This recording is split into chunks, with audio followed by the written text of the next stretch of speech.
باخدا حسین نے دین کو بچا لیا،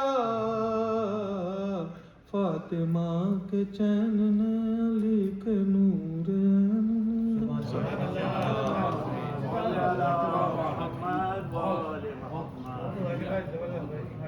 قبلہ و محترم طاہر حسن آپ سے گزارش کروں گا کہ دے دیں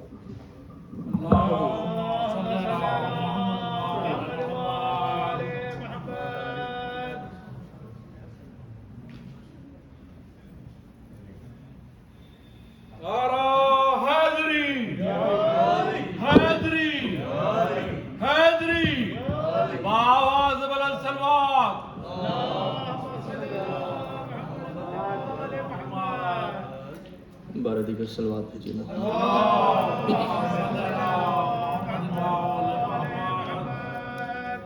سب سے پہلے آپ مومنین سے گزارش کروں گا کہ اپنے اپنے مرحومین کو یاد کرتے ہوئے شہدائے ملت جعفریہ، علماء تشیع اور وہ مرحومین جن کے لیے کوئی سورہ فاتحہ پڑھنے والا نہیں ہے، ایک مرتبہ سورہ فاتحہ پڑھیں۔ بسم اللہ الرحمن الرحیم، الحمد للہ رب العالمین الرحمن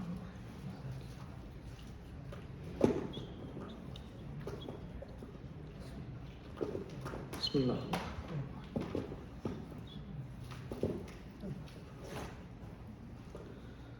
اللهم بثوابها إلى أرواح جميع المؤمنين والمؤمنات والمسلمين والمسلمات الأحياء منهم والأموات، تابع اللهم بيننا وبينهم بالخيرات، إنك مجيب الدعوات، إنك على كل شيء قدير، بحرمة محمد وآله الطاهرين صلوات محمد۔ دعا گوہوں کے پروردگار عالم بحق محمد و اہل بیت محمد ہماری اس عبادت کو اپنی بارگاہ میں منظور و مقبول فرمائے۔ جب دعا کی جا رہی ہو تو ہمیشہ یہ تصور رہے کہ دعا جو ہے وہ ہر عبادت کا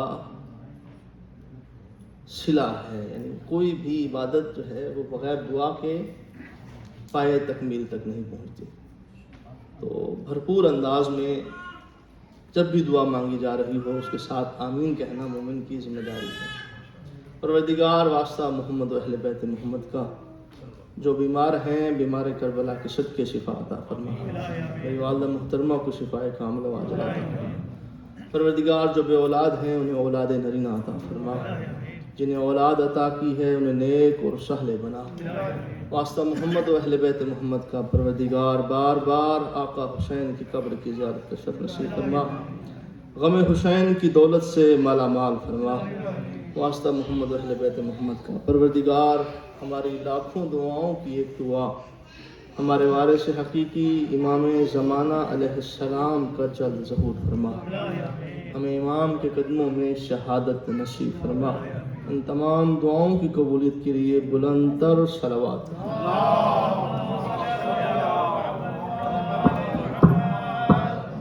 بار دیگر صلوات بھیجیے محمد۔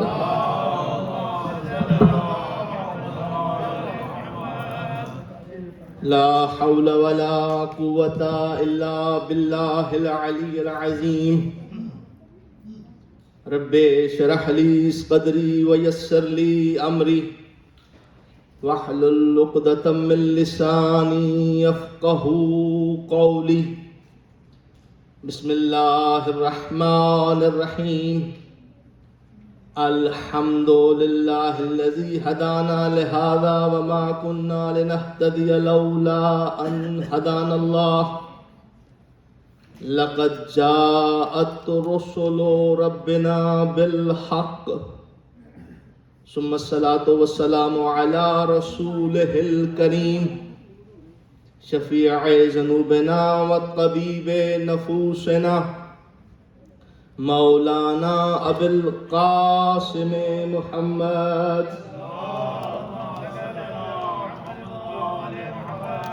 وعلى آله الطيبين الطاهرين المعصومين المظلومين الذين أذهب الله عنهم الرجس وطهرهم تطهيرا،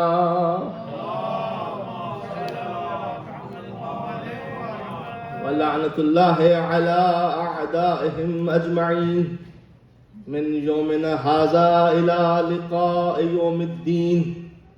أما بعد فقد قال سبحانه وتعالى في محكم كتابه المجيد: بسم الله الرحمن الرحيم فأقم وجهك للدين حنيفا فطرة الله التي فطر الناس عليها لا تبديل لخلق الله ذلك الدين القيم ولكن أكثر الناس لا يعلمون. صلوات بر محمد.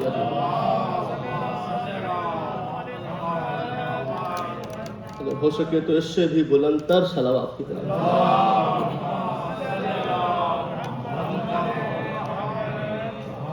توجہ ہے کہ بات شروع کی جائے. حضرات ذی وقار، محبان آل اطہار، ساکنان بزم علم و معرفت، سن 1443 ہجری انجمن مومنان سیکرامنٹو کیلیفورنیا کے زیر اہتمام عشرہ محرم الحرام کی آج دوسری گفتگو آپ سماعت فرما رہے ہیں. اور سخن کے عنوان کے لیے جس موضوع کا انتخاب کیا گیا ہے وہ ہے معرفت دین. چونکہ کل ہماری گفتگو تمہیداً تھی، آج سے باقاعدہ ہم اس موضوع پر اپنی گفتگو کا باقاعدہ سے آغاز کر رہے ہیں. اور بس میری ایک ہی گزارش ہے کہ جتنی دیر آپ سے گفتگو ہو آپ اپنی سماعتوں کو میری طرف متوجہ رکھیے گا. معاملات ادھر ادھر ہوتے رہیں گے، بہرحال آپ نے کوشش یہ کرنی ہے کہ آپ میری طرف زیادہ سے زیادہ متوجہ رہیں، چونکہ ہم سب ایک مقصد کے لیے یہاں جمع ہوئے ہیں. اتنا وقت نکال کر مومن آئے اور تمام اپنی مصروفیات کو بالائے طاق رکھتے ہوئے ذکر میں بھی آ جائے، اور پھر جب اس ذکر سے جائے تو کچھ ساتھ نہ لے کر جائے تو پھر آنے کا مقصد پورا نہیں ہوتا. صلوات بھیجے محمد و اہل بیت.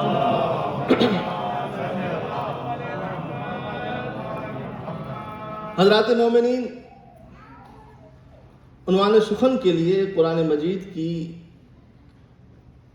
جس آیت کو میں نے تلاوت کرنے کا شرف حاصل کیا ہے یہ سورہ روم کی 30ویں آیت ہے. اور اتفاق ایسا ہے کہ سورہ روم جو ہے وہ قرآن مجید کا بھی 30واں سورہ ہے. امام صادق علیہ السلام فرماتے ہیں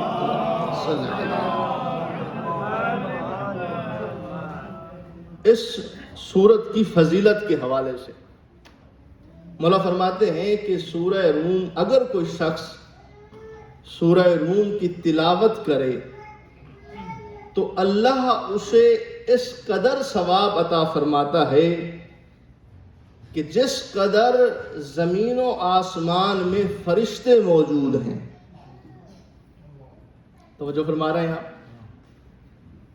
پھر امام فرماتے ہیں نہ صرف کہ اتنا ثواب عطا فرماتا ہے بلکہ اس سے بھی 10 گنا زیادہ جو فرشتے اللہ کی تمجید کر رہے ہیں، اللہ کی حمد بیان کر رہے ہیں، ان کے برابر اللہ اس مومن کو ثواب عطا فرماتا ہے. اور اس سورت کی فضیلت کو ویسے تو قرآن مجید کا ہر سورہ اپنی مثال آپ ہے، مگر یہ جو سورہ ہے سورہ روم، اگر آپ غور فرمائیں، امام صادق نے اس سورت کی فضیلت کو بتانے کے لیے مولا فرماتے ہیں کیا تم نے دیکھا نہیں ہے کہ جو لیلۃ القدر کی راتیں ہوتی ہیں ان راتوں میں بھی سورہ روم کو پڑھنے کی بہت زیادہ فضیلت ہے. سورہ روم اور سورہ عنکبوت کی تلاوت کی جاتی ہے اس لیے کہ یہ سورہ انتہائی فضائل کا حامل ہے. تو محترم سامعین، اب جو ثواب ملتا ہے ویسے تو انسان کے بس میں نہیں ہے یہ بات کہ انسان اندازہ لگا سکے کہ وہ کتنے فرشتے ہیں کہ جن کا 10 گنا ثواب مل رہا ہے. غور فرما رہے ہیں، ہماری سمجھ میں جب ہم روایات کا مطالعہ کرتے ہیں ہمیں تو پروردگار الہی کے شاہکار جو فرشتے ہیں، ایک فرشتہ بھی ہماری عقل میں نہیں سما سکتا.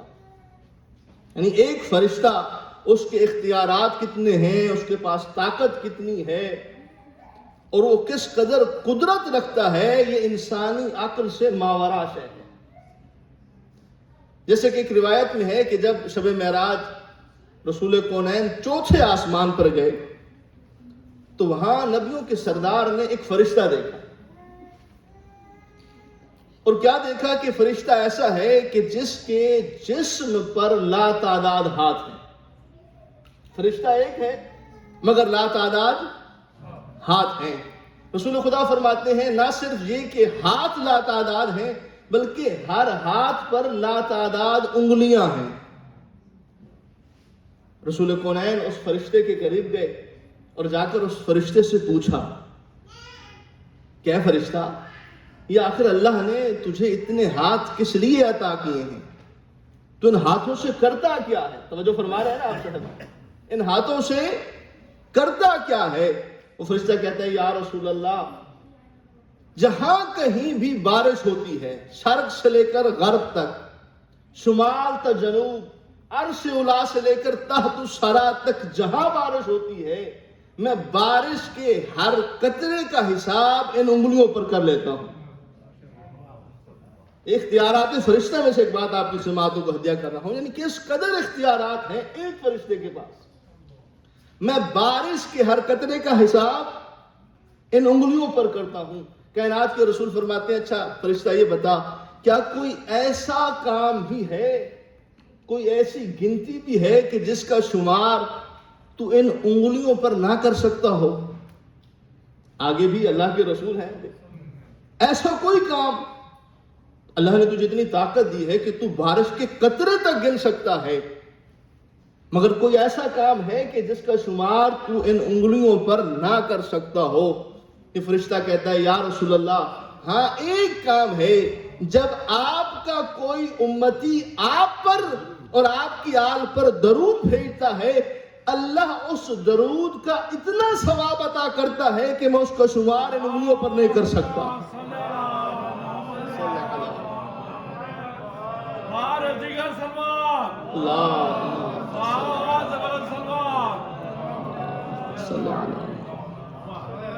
غور فرما رہے ہیں نا آپ صاحبان، اس قدر فضیلت صلوات ہے. اور اختیارات فرشتہ دیکھیں، اور وہ فرشتے جو لا تعداد ہیں، جن کو بلینز کو ملٹی پلائی بلینز کیا جائے، اس قدر تعداد ہے فرشتوں کی.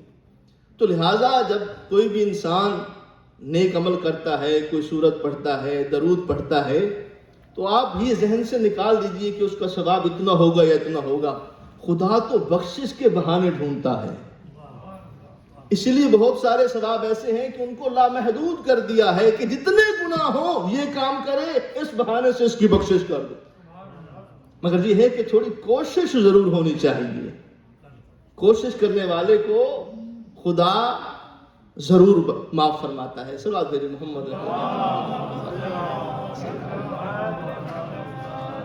تو حضرات مومنین، سورہ روم کی جو آیت ہے فَأَقِمْ وَجْهَكَ لِلدِّينِ حَنِيفًا،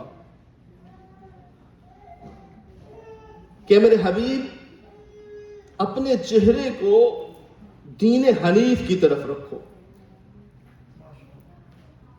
دیکھیں چونکہ ہمارا موضوع ہے معرفت دین، آج کی جو گفتگو ہے وہ تھوڑی خشک ضرور ہوگی، مگر یہ تمہید ہے.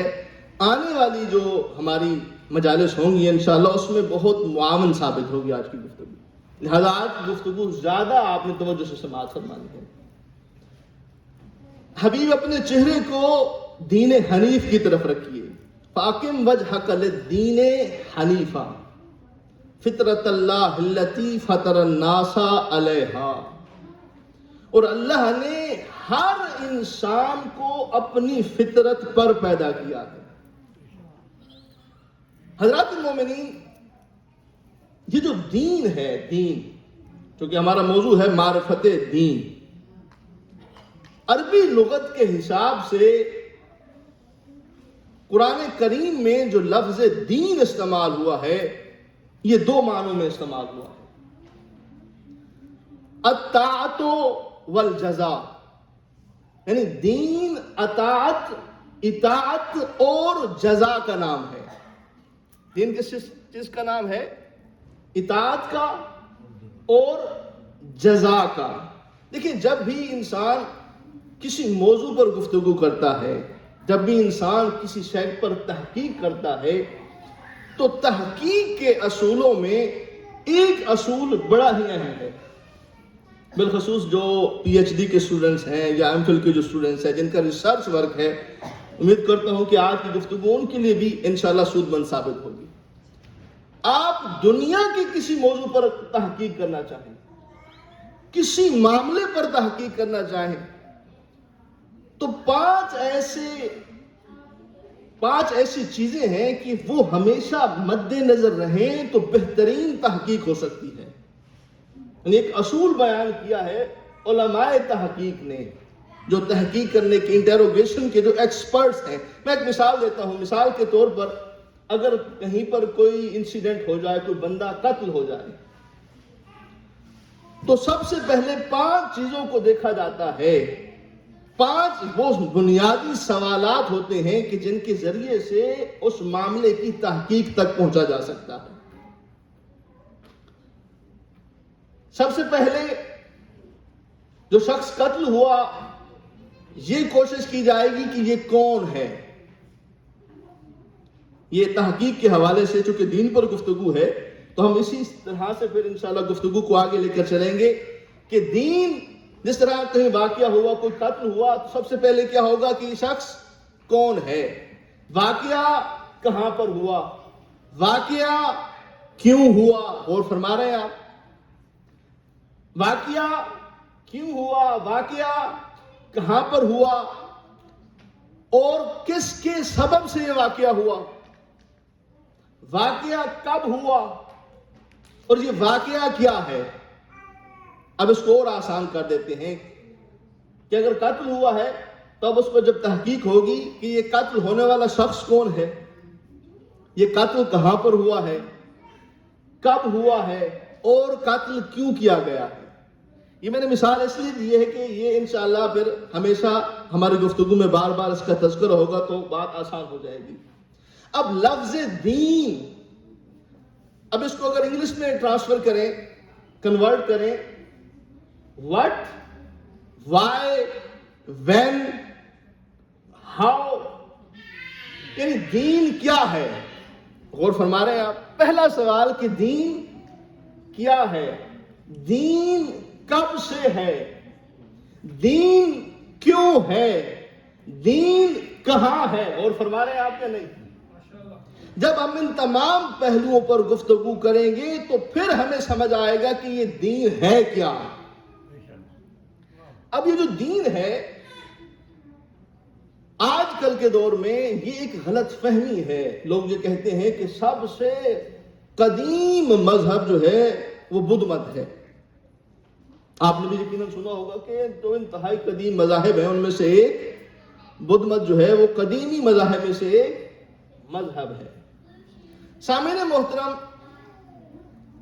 دین جو ہے، جس دین کے ہم فالوورز ہیں، جس دین کی اتباع ہم کرتے ہیں، جسے دین اسلام کہا جاتا ہے، کائنات آدم و عالم میں سب سے پہلا دین دین اسلام ہے۔ پوری طالب علمانہ ذمہ داری کے ساتھ یہ بات عرض کر رہا ہوں۔ یہ جو دین ہے، یہ دین کب سے ہے؟ یہ ایک سوال ہے نا کہ یہ دین کب سے ہے؟ جب سے انسان ہے تب سے دین ہے۔ اس کا سادہ سا جواب کیا ہے؟ جب سے انسان ہے تب سے دین ہے۔ یعنی جو پہلے انسان ہے حضرت آدم، یہ قانون الہی ہے کہ اس نے اس وقت تک انسان کو نہیں بھیجا کہ اس سے پہلے اس کے ہادی کا اہتمام نہ کر لیا۔ یعنی ایسا بھی تو ہو سکتا تھا کہ اللہ پہلے لوگوں کو بھیج دیتا اور بعد میں نبی بنا کر بھیجتا، ایسا نہیں کیا۔ اس نے جو پہلا انسان بھیجا اس کو خود ہادی بنا کر بھیجا، اس کو خود نبی بنا کر بھیجا۔ وجہ کیا ہے؟ ممکن ہے کہ اگر کچھ لوگ پہلے آتے اور بعد میں ہادی آتا تو وہ لوگ اللہ کی بارگاہ میں یہ شکوہ کر سکتے تھے کہ پروردگار جتنا عرصہ ہمیں ہادی نہیں ملا اتنا عرصے تک ہمارا کوئی سوال و جواب نہیں ہونا چاہیے. غور فرما رہے ہیں؟ یعنی اللہ نے ایک لمحے کے لیے بھی انسان کو ہادی کے بغیر نہیں رکھا. پہلا انسان حضرت آدم اور وہی ہادی. غور فرما رہے ہیں؟ یعنی جب سے انسان ہے تب سے دین ہے. صلوات بھیجئے محمد و اہل بیت.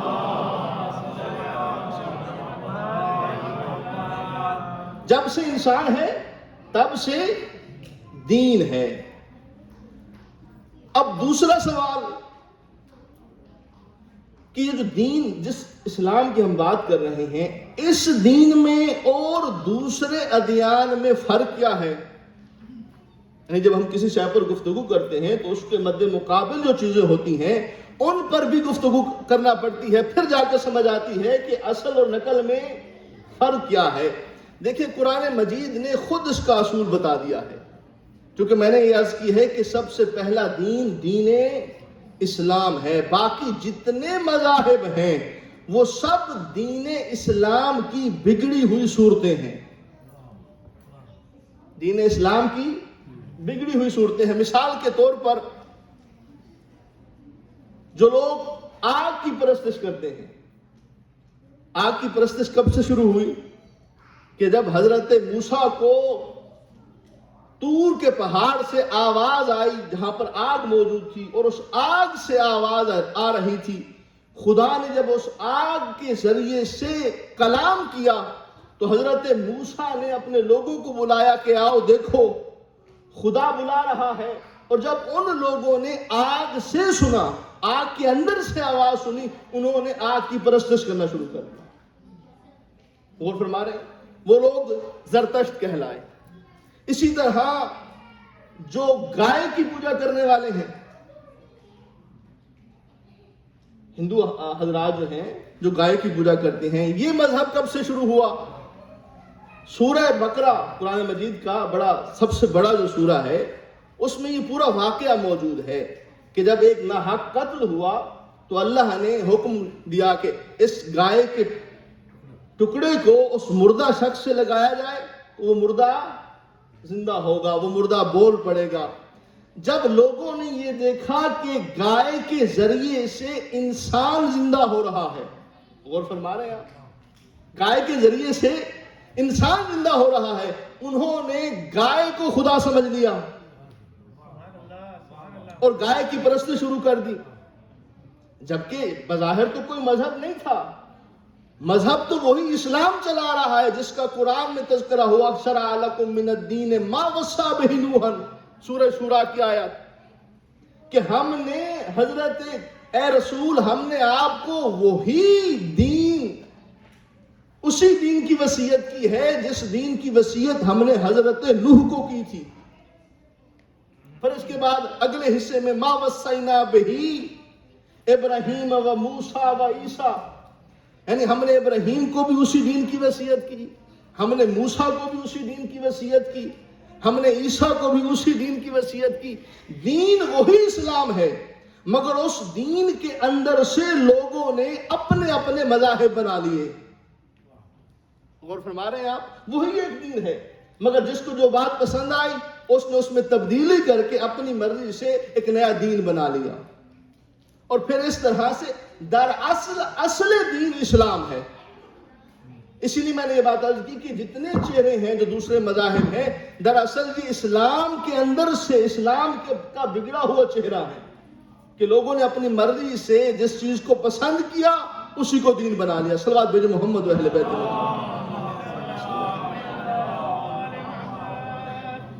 غور فرما رہے ہیں نا آپ صاحبان؟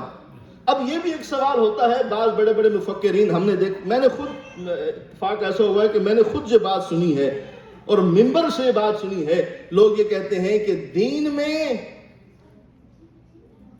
میں اور مذہب میں فرق ہے.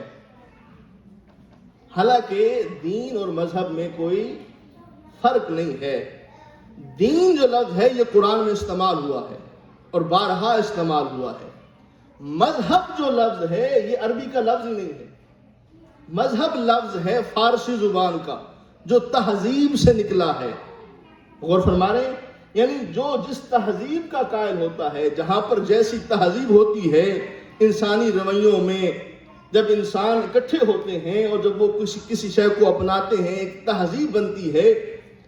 اس سے مذہب نکلا ہے کہ وہ کن کن چیزوں کو اپنی زندگی کا حصہ بنا رہے ہیں. جبکہ دین جو ہے یہ لفظ قرآن میں بار بار استعمال ہوا ہے، اور جہاں جہاں اللہ نے قرآن میں لفظ دین استعمال کیا ہے، اب یہ دین ہے کیا؟ ہم اس کی طرف آتے ہیں. صلی اللہ علیہ محمد و اہل بیت.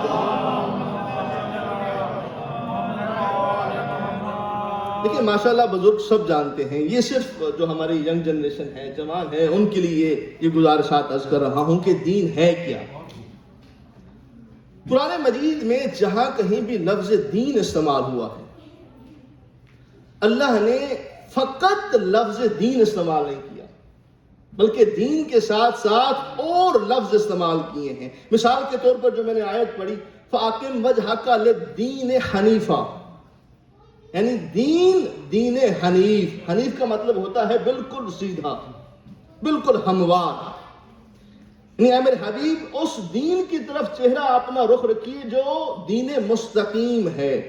پھر اسی آیت کے اگلے حصے میں فرمایا فطرت اللہ التی فطر الناس علیہا لا تبدیل لخلق اللہ ذالک الدین القیم. اب دوسری جگہ لفظ دین استعمال ہوا، مگر اس کے ساتھ ساتھ اللہ نے ایک اور لفظ استعمال کیا، دین قیم. قیم کا معنی کیا ہے؟ جو لڑکھڑانے والا نہ ہو، جو انتہائی مضبوط ہو، جو ٹوٹنے والا نہ ہو. یعنی دین حنیف، دین ایسا دین جو بالکل سیدھا ہو. دین قیم. غور فرما رہے ہیں آپ صاحبان؟ پھر ایک اور جگہ سورہ بقرہ میں اللہ نے ارشاد فرمایا ان اللہ اصطفیٰ لکم الدین فلا تموتن الا وانتم مسلمون، کہ اللہ نے تمہارے لیے دین کو مصطفیٰ کیا. یعنی اللہ نے فقط لفظ دین استعمال نہیں کیا، بلکہ ساتھ ساتھ کیا لفظ استعمال کیا؟ ہم نے تمہارے لیے دین کو مصطفیٰ بنایا. دین کو مصطفیٰ بنایا. بھی کتنے لفظ ہو گئے؟ دین حنیف، دین قیم، دین مصطفیٰ. پھر ایک اور جگہ پر اللہ نے ارشاد فرمایا وعد اللہ الذین آمنوا، کہ وہ لوگ جو ایمان لائے، وعملوا الصالحات، اور جنہوں نے نیک عمل کیے، لَيَسْتَخْلِفَنَّهُمْ، اور ہم نے انہیں زمین کا خلیفہ بنایا. پھر اس کا اگلا جو حصہ ہے، میں اپنے اس مدعا کی طرف آؤں، اگلے حصے میں اللہ نے ارشاد فرمایا كَمَا اسْتَخْلَفَ الَّذِينَ مِنْ قَبْلِهِمْ لَيُمَكِّنَنَّ مِنْهُمْ. جو اب یہ جو اگلا حصہ ہے جس میں اللہ نے ارشاد لفظ استعمال کیا ہے الَّذِي ارْتَضَىٰ لَهُمْ، کہ ہم نے جو دین تمہیں دیا ہے یہ دین مرتضیٰ ہے. غور فرما رہے ہیں آپ یا نہیں؟ اب آپ ترتیب ذرا بناتے چلے آئیے. دین قیم، دین حنیف، دین مصطفیٰ. استفاء اور مصطفیٰ میں فرق نہیں ہے. دین یعنی دین جو ہے وہ مصطفیٰ ہے، چنا ہوا ہے. اور دین صرف مصطفیٰ نہیں ہے، دین مرتضیٰ بھی ہے. اللہ اکبر. یا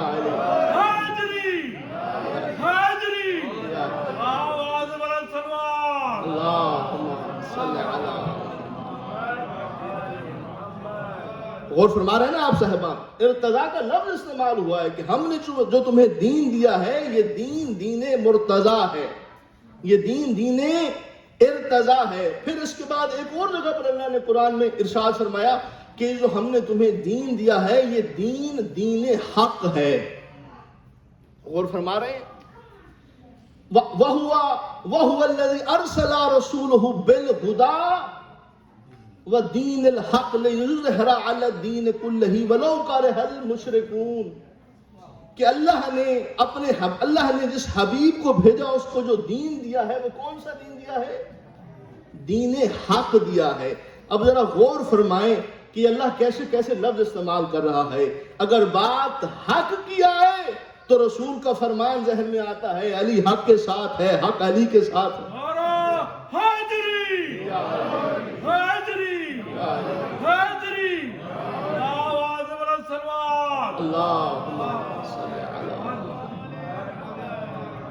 آپ غور فرما رہے ہیں نا, یعنی جہاں جہاں لفظ استعمال دین ہوا ہے اس کے ساتھ ساتھ ایک اور لفظ استعمال ہوا ہے, دین حنیف, دین قیم, دین مصطفیٰ, دین مرتضیٰ, دین حق.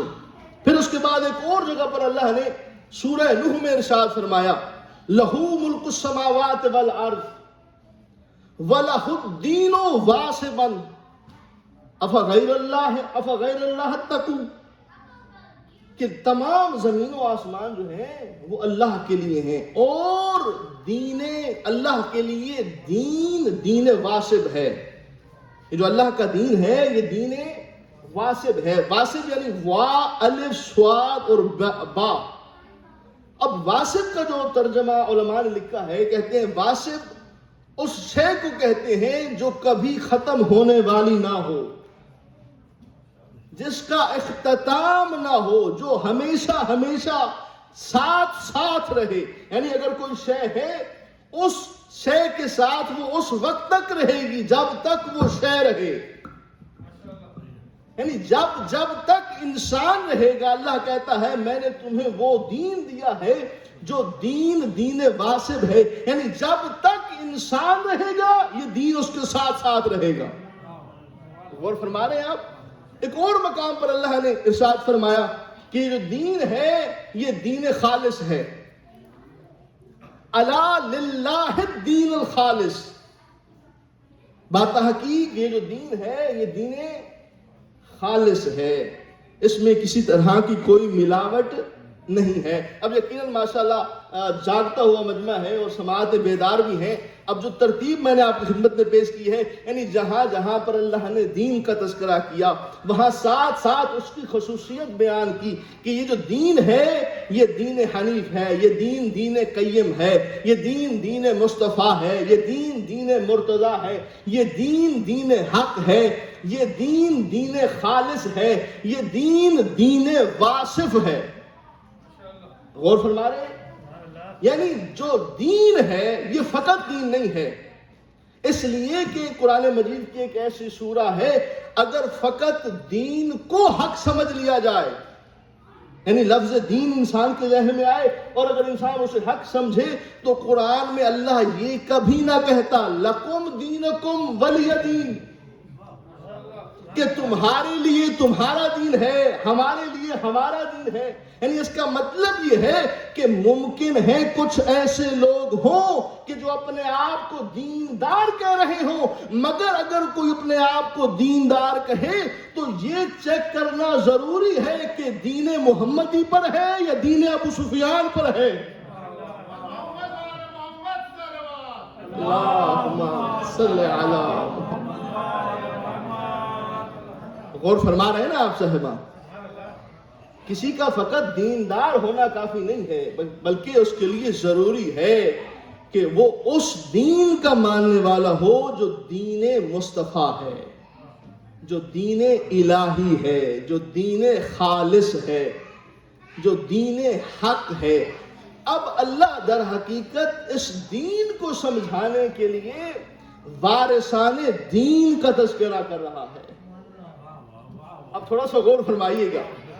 یعنی اللہ نے جب یہ دین کی صفات بیان کی تو کیا یہ ممکن ہے کہ دین تو سیدھا ہو مگر وارث دین جو ہے وہ ٹیڑھا ہو؟ اللہ اکبر. یعنی دین کے ذریعے سے اللہ وارث دین کی پہچان کروا رہا ہے کہ دیکھو یہ جو دین ہے نا یہ دین سیدھا ہے. اب اس کا جو وارث ہوگا اس میں بھی کوئی ٹیڑھا پن نہیں ہوگا. اگر ٹیڑھا پن ہو تو پھر وارث دین نہیں ہو سکتا. غور فرما رہے ہیں آپ. پھر اسی طرح سے یہ جو دین ہے دین قیم ہے, یعنی انتہائی مضبوط ہے. ایسا دین ہے کہ اس کے پاؤں اکھڑنے والے نہیں ہیں.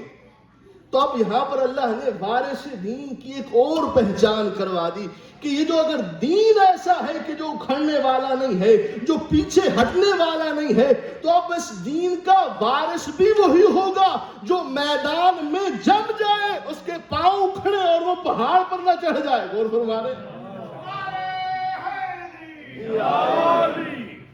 نہیں، وہ مضبوط ہوگا. اگر یہ دین مضبوط ہے تو اس کا وارث بھی اتنا ہی مضبوط ہونا چاہیے. دین کے ذریعے سے خدا وارث دین کی تعریف سمجھا رہا ہے. یہ دین دین مصطفیٰ ہے. مصطفیٰ کا معنی کیا ہے؟ چنا ہوا، استفا کیا ہوا. یعنی جہاں پر بہت ساری اچھی چیزیں ہوں، ان اچھی چیزوں میں سے کسی ایک شے کا انتخاب کر لینا، اسے استفا کہا جاتا ہے. بری چیزیں نہیں، یعنی جہاں پر تمام اچھی کوالٹی کی چیزیں ہوں، اچھی کوالٹی کی چیزوں میں سے کسی سب سے بہترین چیز کو منتخب کرنا، عربی میں اسے استفا کہا جاتا ہے. اسی لیے اللہ نے جب تذکرہ کیا اپنے حبیب کا تو انبیاء کی صفوں میں سے لا کھڑا کیا کہ جہاں اس کے ارد گرد اور بھی احسن تھے مگر یہ ان سب سے زیادہ احسن تھا. اسی لیے لفظ استفا استعمال ہوا کہ بہترین میں سے جو سب سے بہترین ہو اسے چننا. وگرنہ چننے کے لیے عربی میں اور بہت سارے لفظ موجود ہیں. اچھوں میں سے بہترین کو چننا اسے کہا جاتا ہے استفا یا مصطفیٰ. تو یہ دین کیا ہے؟ دین مصطفیٰ ہے. یہ دین کیا ہے؟ دین مرتضی ہے. یعنی کیا مطلب ہوا کہ اگر یہ دین دین مرتضی ہے تو اس کا وارث بھی مرتضی ہونا چاہیے. اگر اس کا وارث مرتضی نہ ہوا اور کوئی ایسا ہوا کہ جہاں پر رسول اسے بلا رہے ہوں اور وہ دور جا رہا ہو، اس کی رضا اور رسول کی رضا ایک نہ ہو. اور فرما رہے ہیں آپ، یعنی وارث کے لیے ضروری ہے کہ وہ بھی مرتضی ہو. یہ دین دین حق ہے. یقیناً گفتگو جو ہے وہ بڑی خشک ہے، بار بار ایک لفظ استعمال ہو رہا ہے، مگر امید کرتا ہوں کہ آپ کی سماعتوں تک کچھ نہ کچھ ضرور پہنچے گا.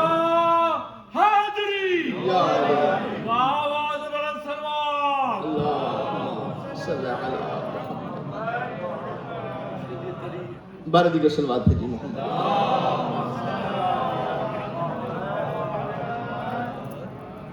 تو یہ دین کیا ہے؟ دین مرتضی ہے. دین دین حق ہے. یہ دین دین خالص ہے. اب اگر دین دین خالص ہے تو اس دین کا وارث بھی وہی ہونا چاہیے جو خالص ہو. ایسا نہ ہو کہ جس کا شجرہ مشکوک ہو. غور فرما رہے ہیں آپ کہ جس کے شجرے میں شک ہو وہ اس دین کا وارث نہیں ہو سکتا. اس لیے کہ اللہ خود کہہ رہا ہے کہ یہ دین دین خالص ہے، اس میں کسی طرح کی کوئی ملاوٹ نہیں ہے. تو جو وارث دین ہوگا اس میں بھی کسی طرح کی کوئی ملاوٹ نہیں ہوگی. وہ ایسا ہوگا کہ جس کے شجرے کو خدا اپنا شجرہ کہہ رہا ہو. غور فرما رہے ہیں آپ. اور پھر جو آخری لفظ ہے، یقین یعنی آج کی اس گفتگو کا جو خلاصہ کلام سمجھ لیجیے آپ، واسب، نہ ختم ہونے والا. جب تک شے موجود رہے اس وقت تک واسب موجود رہتا ہے. جب شے ختم ہو جائے، جب علت ختم ہو جائے تو وہ شے بھی ساتھ ساتھ ختم ہو جائے گی. اللہ نے کہا کہ یہ جو دین ہے جسے ہم اسلام کہتے ہیں، دین اسلام، یہ دین دین واسب ہے. یعنی جب تک انسان رہے گا تب تک یہ دین رہے گا. تو اب اللہ نے بڑے آسان انداز میں یہ بات سمجھا دی کہ اگر دین دین واسب ہے تو وارث دین بھی واسب ہونا چاہیے.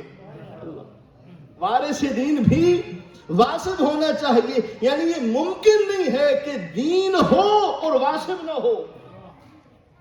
جو دین کا وارث ہوگا وہ بھی واسب ہو، اس لیے کہ یہ ایک دوسرے کے لیے ضروری ہے.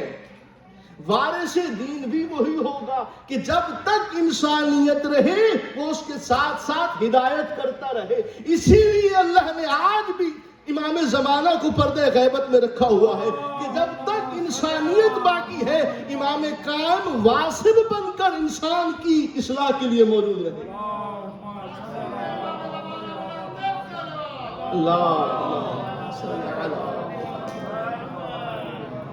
توجہ فرما رہے ہیں نا آپ.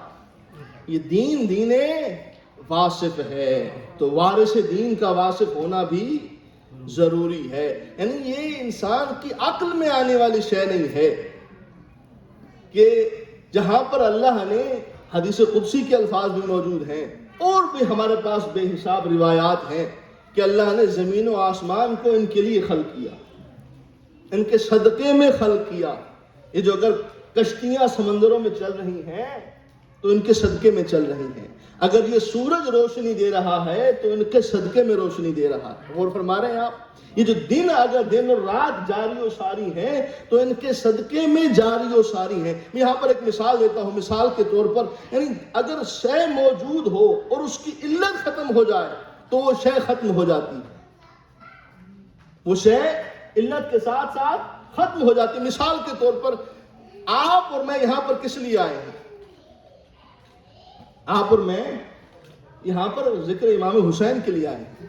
اب اس ذکر حسین کو برپا کرنے کے لیے جو آپ نے اہتمام کیا ہے, کیا اہتمام کیا ہے؟ مثال کے طور پر آپ نے یہاں چادر بچھائی, منبر کا اہتمام کیا گیا, مائک کا اہتمام کیا گیا, کیمرے کا اہتمام کیا گیا, لائٹوں کا اہتمام کیا گیا. یہ سب کس لیے کیا؟ کہ یہاں پر ایک علت موجود ہے. وہ علت کیا ہے؟ وہ ہے ذکر امام حسین. یہ جب تک یہ ذکر ہوتا رہے گا یہ ساری چیزیں موجود رہیں گی. جب ذکر ختم ہوگا ساری چیزیں ختم ہو جائیں گی.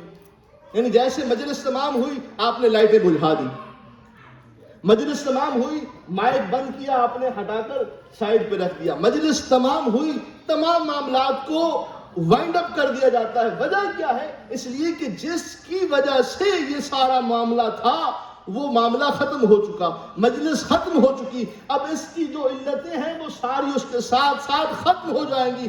اگر اللہ یہ کہتا ہے کہ میں نے اے محمد زمین و آسمان کو اے میرے محمد تمہارے لیے خلق کیا ہے, اب اگر یہ تصور کر لیا جائے کہ محمد موجود نہیں ہے, اگر محمد موجود نہیں ہے تو پھر یہ سورج روشنی کیوں دے رہا ہے؟ غور فرما رہے ہیں. پھر یہ چاند روشنی کیوں دے رہا ہے؟ پھر سمندروں میں روانی کیسی ہے؟ تو ان سمندروں میں روانی اس بات پر دلیل ہے کہ آج بھی کوئی وقت کا محمد پردے غیبت میں موجود ہے, اسی لیے زمین و آسمان جاری و ساری ہے.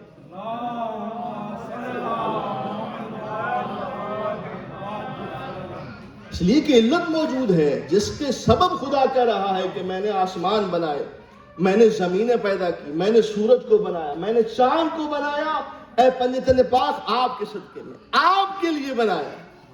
اب اگر وہ نہ ہو تو پھر یہ ساری چیزیں کس لیے ہیں؟ تو یہ بات خلاف عقل ہے. اس لیے ضروری ہے, اس بات کو سمجھنا ضروری ہے کہ جب تک دین خدا رہے گا اس وقت تک وارث دین کا ہونا ضروری ہے. اس لیے کہ یہ دین واصف ہے. کوئی ایسا ہادی ہونا چاہیے کہ جس کے سبب سے انسان کو ہدایت ملتی رہے. اور یہاں پر بالخصوص میں اپنے نوجوان بھائیوں کے لیے ایک بات عرض کر دیتا ہوں کہ دیکھیں جو ملائکہ ہیں, یہ جو فرشتے ہیں, ان کا کام کیا ہے؟ جبرائیل کا کیا کام تھا؟ حضرت جبرائیل کا کام تھا کہ وہ اللہ کی وحی لے کر آتے تھے. کس کے پاس آتے تھے؟ جناب رسول خدا کے پاس. اب رسول خدا کا کام کیا ہے کہ وہ اس وحی الہی کو عوام تک پہنچاتے, لوگوں تک پہنچاتے.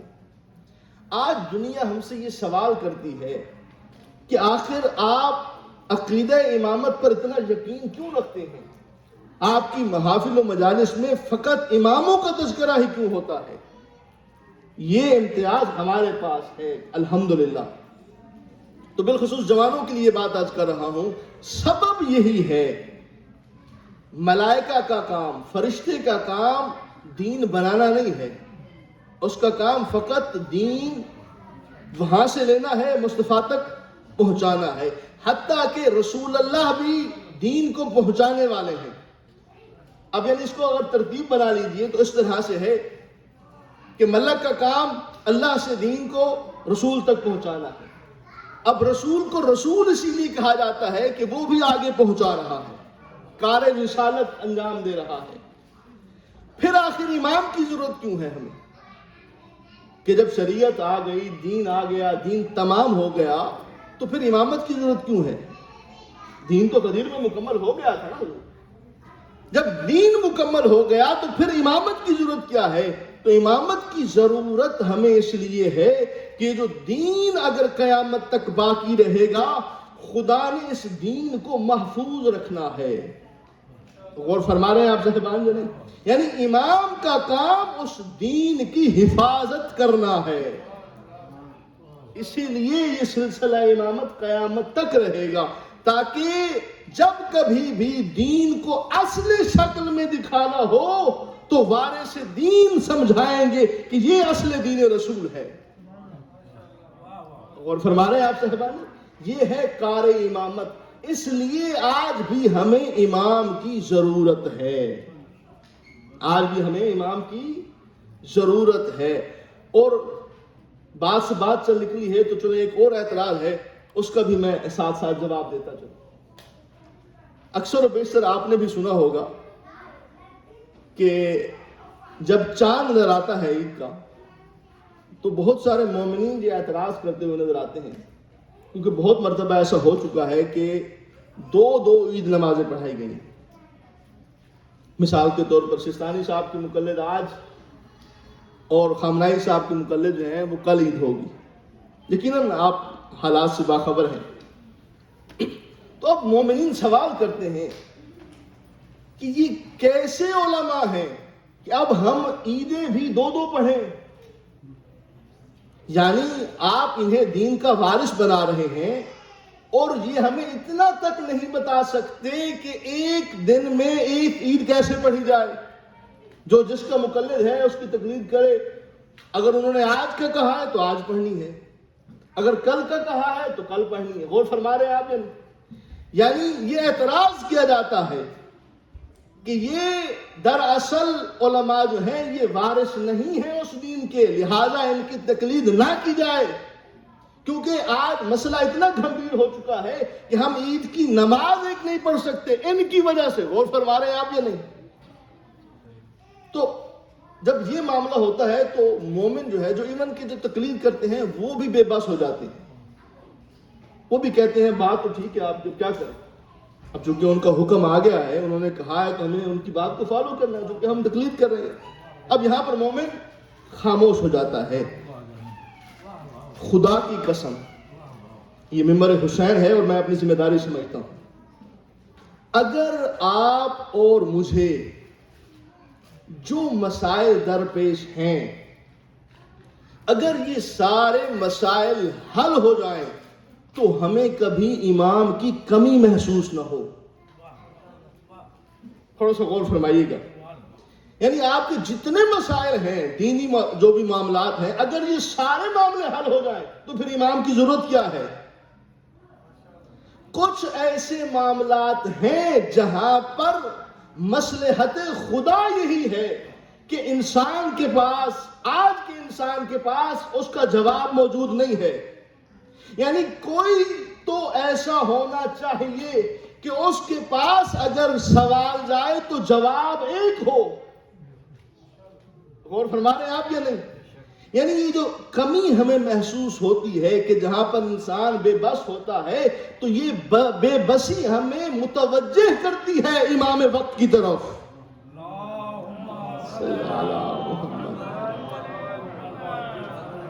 یعنی دیکھیں، اگر آپ کو مجھے کسی طرح کی کمی محسوس ہی نہ ہو تو پھر امام کی ضرورت کیا ہے؟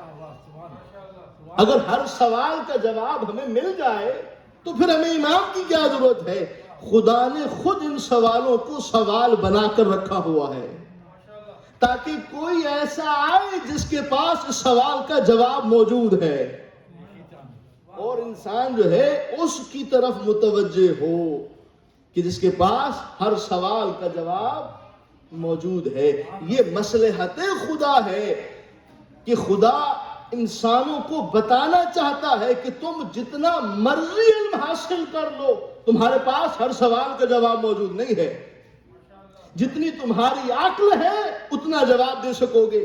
اگر چاند نظر آ رہا ہے چاہے وہ آنکھ سے نظر آئے یا دوربین سے نظر آئے، غور فرما رہے ہیں آپ، جواب دو مختلف ہو سکتے ہیں، مگر جو نمائندہ خدا ہے وہ زمین پر بیٹھ کر آسمان کے راستے دیکھتا ہے. غور فرما رہے ہیں، اس کا جواب آخر ہوگا. اسی لیے آج ہمارے درمیان جو سوالات موجود ہیں اور ان کے اگر جوابات نہیں ہیں تو مصلحت خدا یہی ہے کہ ہم امام وقت کی طرف متوجہ ہوں، جو دین خدا کا حقیقی وارث ہے. وہی بتا سکتا ہے، اسی کے پاس ہر سوال کا جواب موجود ہے. لہذا یہ اعتراض نہ کیا جائے. اس کا مطلب یہ نہیں ہے کہ ہم علماء پر انگلیاں اٹھانا شروع کر دیں. جتنا ان کے پاس نالج ہے وہ اپنے علم کے مطابق آپ کو تاکید کر دیتے ہیں، مگر یہ کمی خود اللہ نے رکھی ہے. خدا نے ان کو مکمل نہیں بنایا، مکمل صرف انہیں بنایا ہے جو خالصتاً الہی نمائندے ہیں، جو معصوم ہیں، جو عصمت پر فائز ہیں، جن سے غلطی کا امکان نہیں ہے. صلوات بھیجے محمد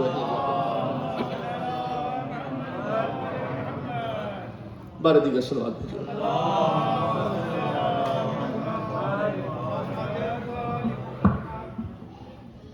بس ہو گئی میری حاضری. چاہے جس قدر مرضی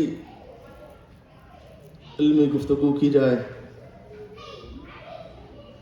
اس وقت تک مجلس میں آنے کا حق ادا نہیں ہوتا جب تک صفحہ رخسار پر دو آنسو نہ آ جائے. وہ بی بی جو مدینے سے آتی ہے یا وہ بی بی جو شام سے آتی ہے، وہ ہمارا علم سننے نہیں آتی، وہ خود عالم ہے غیر معلمہ. وہ یہاں اس لیے آتی ہے وہ دیکھنے کہ مجھے میرے لال کا پرسہ دینے کون کون آیا ہے. عزاداران سید الشہداء، بچ گیا اللہ کا دین، اجڑ گئی علی کی بیٹیاں. یہ جو دن میں ہم 5 مرتبہ اللہ اکبر کی صدائیں سنتے ہیں نا، یہ حسین کے علی اکبر کا صدقہ ہے. یہ جو آج کعبے کا غلاف سلامت ہے، یہ علی کی بیٹیوں نے اپنی چادریں دے کر بچایا ہے. عزاداران سید الشہداء، ہمیشہ گزارش کرتا ہوں کہ مجلس میں کبھی بھی شرما کے نہ روئیے گا. ہر مجلس کو آخری مجلس سمجھ کر سنیے. اگلے سال وہی رو پائے گا جو زندہ ہوگا، اور قبر میں جا کر احساس ہوگا کہ حسین پر رونا کتنی بڑی عبادت تھی. عزادارو، 28 رجب کو حسین نے مدینہ چھوڑا. آباد گھروں کے آباد دروازے بند ہو گئے، بچھے ہوئے قالین لپٹ دیے گئے، اصغر کا جھولا خالی ہو گیا. حسین نے مدینہ چھوڑا. ایسا مدینہ چھوڑا حسین نے کہ پھر آج تک حسین دوبارہ مدینے نہیں گئے.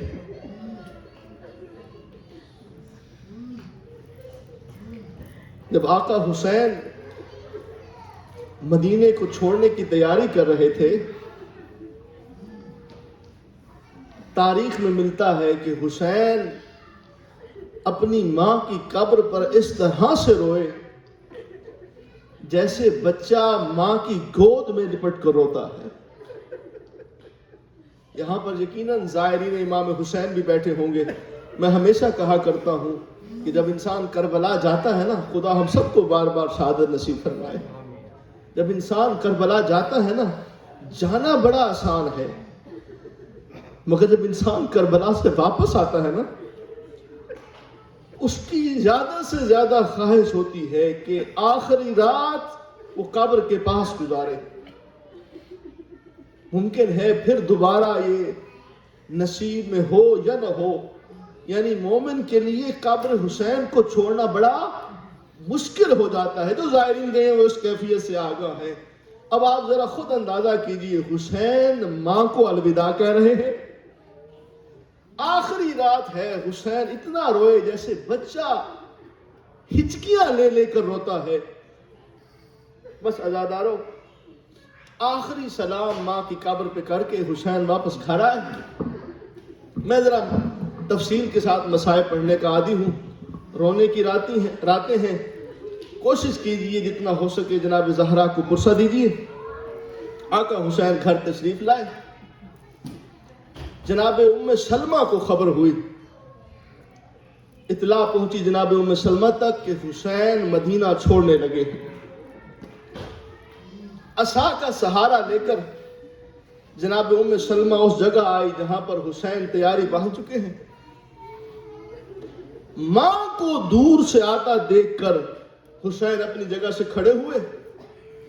تعظیم ماں کے لیے آگے بڑھ کر خود آقا حسین نے جناب ام سلمہ کو سلام کیا. جناب ام سلمہ نے جواب دیا. جناب ام سلمہ فرماتے ہیں، حسین میں نے سنا ہے کہ تو مدینہ چھوڑ رہا ہے. آقا حسین فرماتے ہیں، جی اماں آپ نے بالکل صحیح سنا ہے. جناب ام سلمہ فرماتی ہیں، حسین کہاں جانے کا ارادہ ہے؟ آقا حسین فرماتے ہیں، اماں عراق جانے کا ارادہ ہے. جب عراق کا نام آیا جناب ام سلمہ فرماتی ہیں، کس شہر میں جانے کا ارادہ ہے؟ آقا حسین فرماتے ہیں، کربلا. جیسے جناب ام سلمہ نے لفظ کربلا سنا، جناب ام سلمہ رو کے فرماتی ہیں، حسین کہیں یہ وہی کربلا تو نہیں ہے کہ جس کے بارے میں تمہارے نانا نے مجھے بتایا تھا کہ ایک دن میرا حسین کربلا جائے گا اور جو میرے حسین کی نگری کی زیارت کرے گا اللہ اسے 70 حج کے برابر ثواب عطا فرمائے گا. جناب ام سلمہ فرماتی ہیں، حسین کیا ایسا ممکن ہے کہ تم مجھے بھی اپنے ساتھ لے چلو تاکہ مجھے بھی 70 حج کے برابر ثواب ملے، میں بھی اس نگری کی زیارت کر سکوں؟ آقا حسین رو کے فرماتے ہیں، اماں مصلحت خدا یہی ہے کہ آپ کو یہی رہنا ہے، مگر چونکہ اگر آپ کہہ رہی ہیں، اگر آپ اجازت دیں تو میں یہیں سے آپ کو اپنی نگری کی زیارت کرواتا ہوں. بس عزادارو، آقا حسین نے اپنا ہاتھ بلند کیا. آقا حسین فرماتے ہیں، اماں میری 2 انگلیوں کے درمیان دیکھیے. جناب ام سلمہ نے کیا دیکھا؟ جیسے جو نگاہ کی، کیا دیکھا؟ ایک جوان ہے جس کے سینے میں نیزے کی انی لگی ہوئی. جناب ام سلمہ نے یہ منظر دیکھا. جناب ام سلمہ رو کے کہتے ہیں، حسین یہ کیسی نگری ہے تیری، ایک جوان ہے جس کے سینے میں نیزے کی انی لگی ہوئی ہے. آقا حسین نے ہاتھ کو نیچے کیا، پھر ہاتھ کو بلند کیا، کہا اماں آپ ذرا دوبارہ دیکھیے. اب جب جناب ام سلمہ نے دوبارہ کیا دیکھا؟ ایک ششماہا ہے، ایک چھوٹا سا بچہ ہے جس کے گلے میں بہت بڑا تیر لگا ہوا ہے. جناب ام سلمہ نے یہ منظر دیکھا، رو کے کہتی ہے، حسین کیسی نگری ہے تیری، ایک چھوٹا سا بچہ ہے اور اس کی گردن میں بہت بڑا تیر لگا ہوا ہے. آقا حسین نے ہاتھ کو پھر نیچے کیا، پھر ہاتھ کو بلند کیا، کہا اماں آپ دیکھیے. اب جو جناب ام سلمہ نے دیکھا، جناب ام سلمہ سے رہا نہ گیا. کیا دیکھا کہ ایک بوڑھا ہے اور اس کی کمر پر ایک شخص سوار ہے جو ضربے مار رہا ہے، جو ضربے مار رہا ہے. جناب ام سلمہ نے یہ منظر دیکھا، رو کے فرماتی ہے، حسین کیسی نگری ہے تیری، کبھی دیکھتی ہوں جوان کے سینے میں نیزے کی انی ہے، کبھی 6 ماہ کے بچے کے گردن میں تیر ہے، اور یہ کون بوڑھا ہے جس پر ضربے چلائی جا رہی ہیں؟ بس ہزاداروں وہیں پر حسین نے اپنی نگری کی زیارت کروائی. حسین چل دیے. ایسا گیا حسین کہ پھر دوبارہ حسین مدینے نہیں آیا. جب مکہ میں پہنچے, مکہ میں پہنچ کر شہر مکہ کی عظمت کے لیے حسین نے حج کو عمرہ مفردہ میں تبدیل کیا, اور کعبے کے غلاف میں ہاتھ ڈال کر حسین نے وہاں پر کچھ باتیں کہی. آقا حسین نے کعبے کو مخاطب ہو کر کہا, اے کعبہ, اے اللہ کے گھر, تیری حرمت کی خاطر آج حسین اپنے حج کو عمرے میں تبدیل کر کے جا رہا ہے, مگر کعبہ یاد رکھنا اور گواہ رہنا, آج کے بعد حسین کبھی تیری زیارت کو نہیں آئے گا, اور جو بھی تیری زیارت کو آئے اس بات پر گواہ رہنا کہ مسلمانوں نے حسین کو حج نہیں کرنے دیا.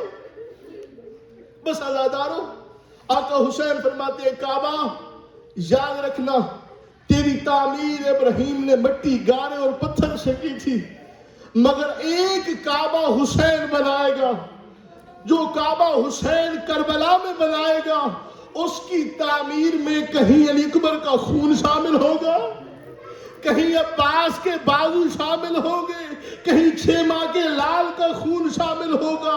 اے کعبہ, تیرے غلاف کے لیے کسی نے اپنی چادر نہیں دی, مگر تیری حرمت کی خاطر ایک کعبہ حسین ایسا تعمیر کرے گا کہ جس کی تعمیر کے لیے مجھے اپنی بہن کی چادریں دینا پڑے گی. اجرکم اللہ, اجرکم اللہ.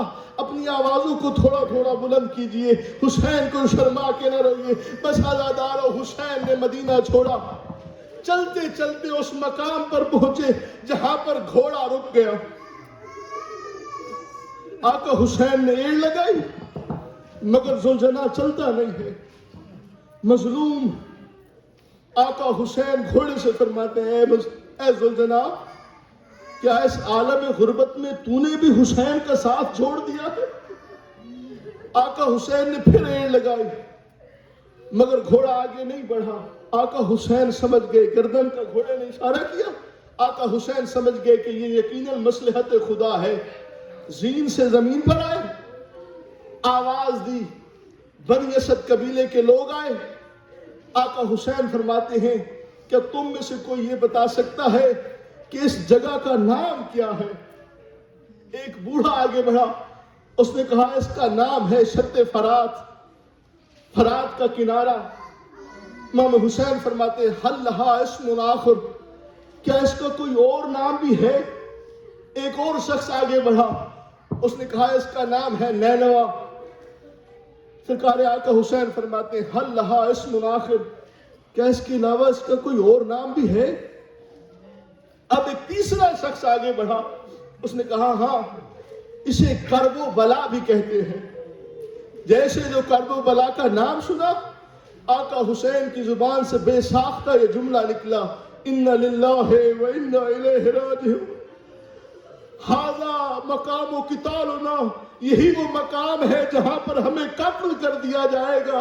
بس عزادارو, آقا حسین کو یقین ہو گیا کہ یہی وہ مقام ہے جہاں پر ہمارے لاشوں پر گھوڑے دوڑا دیے جائیں گے, جہاں پر ہمیں قتل کر دیا جائے گا. عزادارو, اس وقت آقا حسین نے بنی اسد کے لوگوں سے کہا, اے بنی اسد کے لوگوں, یہ وہ مقام ہے جہاں پر ہمارے لاشیں گرائے جائیں گے. مجھے پہچانو, میں مصطفیٰ کا نواسہ ہوں. جب ہمارے لاشیں یہاں بکھرے پڑے ہو نا, تو مجھ پر یہ احسان کر دینا کہ تم کھیتی باڑی کے بہانے یہاں آنا. آقا حسین نے اس زمین کو خریدا اور ہبہ کر دیا. کہا تم کھیتی باڑی کے بہانے آنا اور یہاں آ کر ہماری لاشوں پر مٹی پھینک دینا, تاکہ ہماری لاشوں کی مزید بے حرمتی نہ ہو. اب آقا حسین نے کہا بنی اسد سے کہ جوانوں کو, بوڑھوں کو, کہ اپنی عورتوں کو بھیجو. بنی اسد قبیلے کی عورتیں آئیں. اب وہاں حسین کا انداز بدل گیا ہے, اتنا غریب ہو گیا ہے زہرا کا لاڈلا. پہلے اپنا تعارف کروایا کہ میں جب جوان سامنے تھے, حسین فرماتے ہیں کہ میں مصطفیٰ کا نواسہ ہوں, میں علی کا فرزند ہوں. مگر جب مستورات سامنے آئی اب حسین نے اپنا تعارف تبدیل کر دیا. کہا جو جس نبی کے نواسے کا تم نے اگر کبھی تذکرہ سنا ہو نا, جو مصطفیٰ نبی ہے جس پر تم ایمان رکھتے ہو, اس کی ایک بیٹی ہے جس کا نام ہے فاطمہ, میں اس فاطمہ کا بیٹا ہوں. اگر تمہارے جوانوں کو نہ آنے دیا جائے تو تم کسی بہانے آ کر ہماری لاشوں پر مٹی پھینک دینا. پھر کہا جاؤ اپنے بچوں کو بلا کر لے آؤ. بچے آئے. اب حسین نے بچوں سے جب تعارف کروایا, تعارف تبدیل کروا دیا. علی اصغر کو لے کر آئے اور آ کر کہا دیکھو میں اس علی اصغر کا بابا ہوں. اگر تمہارے جوانوں کو نہ آنے دیا جائے, تمہاری مستورات کو نہ آنے دیا جائے, تو تم کھیلنے کے بہانے آنا اور آ کر ہماری لاشوں پر مٹی ڈال دینا. اور یاد رکھنا یہ تمہارا ایسا احسان ہوگا کہ حسین تمہیں اس احسان کا بدلہ جنت کی صورت میں دے گا. اب وہاں پر حسین نے ایک وصیت کی, خدا کی قسم یہ ایسی وصیت ہے کہ مومن کا جگر چاک ہو جاتا ہے کہ اس عالم غربت میں بھی حسین کو اپنے زائرین کی بڑی فکر تھی. اس وقت آقا حسین نے بنی اسد قبیلے کے لوگوں سے کہا دیکھو جب ہماری یہاں قبریں بنا دی جائے نا تو یہاں پر ہمارے زائرین آئیں گے. میں تمہیں وصیت کرتا ہوں جب میرے زائرین آئیں تو ان کا بڑا خیال رکھنا, ان کو آرام کے لیے جگہ مہیا کرنا, ان کو ٹھنڈا پانی پلانا. میں کہتا ہوں مولا اس عالم میں بھی آپ کو ہماری اتنی فکر ہے کہ جب میرے زائرین تھکے ہوئے آئے تو ان کا اتنا خیال رکھا جائے. وَسَيَعْلَمُ الَّذِينَ ظَلَمُوا أَيَّ مُنْقَلَبٍ يَنْقَلِبُونَ أَلَا لَعْنَةُ اللَّهِ عَلَى ماتم حسین.